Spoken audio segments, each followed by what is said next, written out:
আপনার ভিডিও কি ভাইরাল হচ্ছে না? তাহলে যখনই ভিডিও আপলোড করবেন তখনই এই সেটিংটি করে নেবেন। এই সেটিংটি যখন করবেন ফেসবুক নিজে আপনার ভিডিও ভাইরাল করে দিবে, আপনার অডিয়েন্সের কাছে আপনার ভিডিও পৌঁছে দিবে। এই সেটিংটি কিভাবে করতে হয় তাহলে ভিডিওটা কন্টিনিউ করুন। Get start.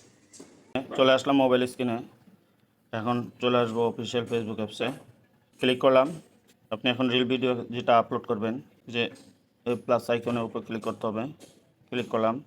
রিল ভিডিওতে ক্লিক করতে হবে, যে ভিডিওটা নেবেন সেটার উপর ক্লিক করতে হবে, ক্লিক করলাম। ভিডিও একটা আপলোড করলাম। আপলোড করার পর দেখেন উপরে কিছু লিখবো। এখন নেক্সট বাটনে ক্লিক করতে হবে, নেক্সট বাটনে ক্লিক করলাম। ডিসক্রিপশনে কিছু লিখতে হবে এবং হ্যাশট্যাগ দিতে হবে এবং লোকেশন দিতে হবে, লোকেশন দিলাম। নিচে সিমোর সেটিং এটার উপর ক্লিক করলাম। নিচে অ্যাড টপিকের উপর ক্লিক করতে হবে, ক্লিক করলাম। অনেক ইন্টারফেস চলে আসলো। আপনারা যেই ক্যাটাগরি ভিডিও করেন এই ক্যাটাগরির সেটিংটা এখান থেকে দিয়ে দিবেন। এই দেন প্যাড ক্যাট বিল্ডিং এন্টারটেনমেন্ট সমস্ত কিছু আছে। আমি টেক রিলেটেড ভিডিও করি, কাস্টমার টেক এবং টক শো এই দুটাই দিয়ে দিলাম। উপরে কর্নারে সেভ অপশনে ক্লিক করতে হবে এবং এই নিচে শেয়ার নাও ক্লিক করলে ভিডিওটা আপলোড হয়ে যাবে। এইভাবে সেটিংটা দিয়ে আপলোড করে দিবেন, আপনাদের ভিডিও ভাইরাল হবে এবং মিলিয়ন মিলিয়ন ভিউ হবে।